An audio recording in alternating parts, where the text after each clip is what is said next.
চমৎকার একটি অ্যাপ্লিকেশন হচ্ছে অ্যাডোব ফটোশপ এবং এই অ্যাপ্লিকেশন নিয়ে কাজ করতে সবাই আগ্রহী। কিন্তু কারো কারো মনে এমন কোনো ভয় জাগে যে অ্যাডোব ফটোশপ অনেক বড় ধরনের প্রোগ্রাম এবং এটি কিভাবে আমি আয়ত্ত করব এবং কিভাবে এটি সহজে আয়ত্ত করা যায় এ নিয়ে অনেকেই হেজিটেশন করে থাকেন।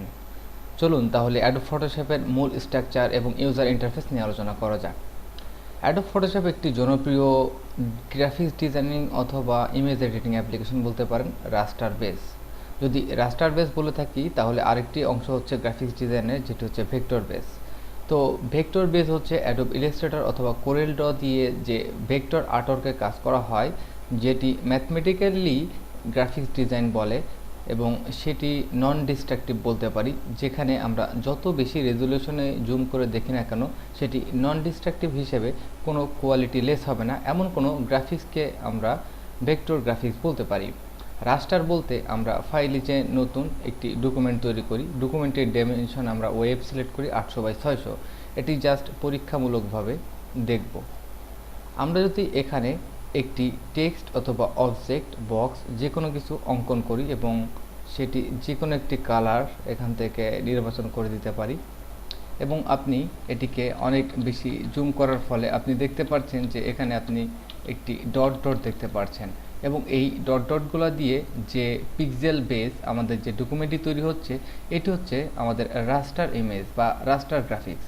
ভেক্টর হচ্ছে আমরা অ্যাডোব ইলাস্ট্রেটরে যেতে পারি এবং সেটি নন ডিস্ট্রাকটিভ। আসুন অ্যাডোব ইলাস্ট্রেটরে প্রবেশ করি, কিছুক্ষণ অপেক্ষা করুন। এখানে আমরা অ্যাডোব ইলাস্ট্রেটরে নতুন একটি ডকুমেন্ট তৈরি করব এবং ওকে প্রেস করব। সেম একই রকম একটি বক্স এখানে আমরা ক্রিয়েট করতে পারি, যেটির রং আমরা এখান থেকে গ্রে সিলেক্ট করব।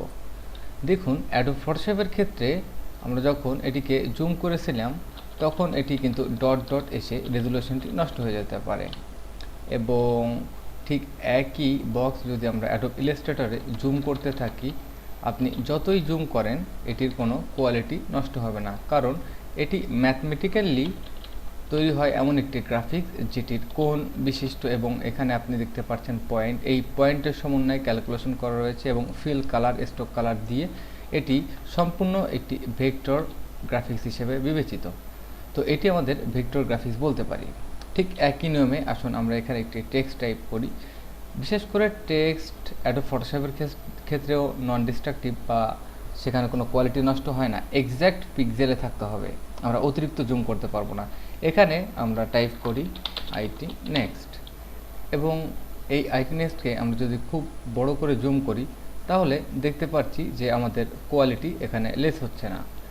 এবং একই নিয়মে আমরা অ্যাডোব ফটোশপে যাব এবং অ্যাডোব ফটোশপে বক্সটিকে জাস্ট ডিলিট করে আপনি এখান থেকে টাইপ করুন আইটি নেক্সট এবং আপনি হয়তো খেয়াল করতে পারবেন ঠিক একই জুম অবস্থায় যদি আমরা নিয়ে আসি তাহলে এখানে দেখতে পাচ্ছি কিছু ডট ডট বা পিক্সেলের সমন্বয়ে একটি রাস্টার ইমেজ তৈরি হয়েছে।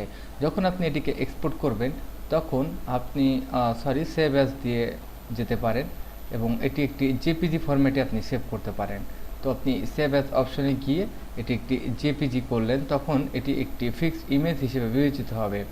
আর যদি আপনি অ্যাডোব ইলাস্ট্রেটরে আপনি দেখতে পাচ্ছেন অনেক স্মুথ একটি গ্রাফিক্স, এটিকে যদি আপনি এখান থেকে সেভ অ্যাজ দেন তাহলে অবশ্যই এআই ফরম্যাট, অনেকে হয়তো আপনারা ইপিএস ফাইল করতে পারেন ইলাস্ট্রেটর অথবা এসভিজিএ ফরম্যাটে দিতে পারেন। যাই হোক, আমাদের এখানে রাস্টার এবং ভেক্টরের পার্থক্য দেখার জন্য এটি পরীক্ষামূলকভাবে দেখলাম।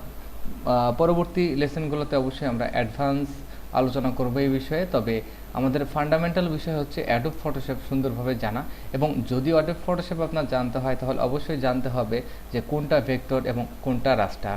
আপনি অ্যাডোব ফটোশপ এক্সপার্ট হলে অবশ্যই আপনার রাস্টার নিয়ে কাজ করতে হবে এবং যেটাকে বলতে পারি আমরা রাস্টারাইজ করা বা একটি পিক্সেল বেস ডকুমেন্ট নিয়ে কাজ করা। ধন্যবাদ।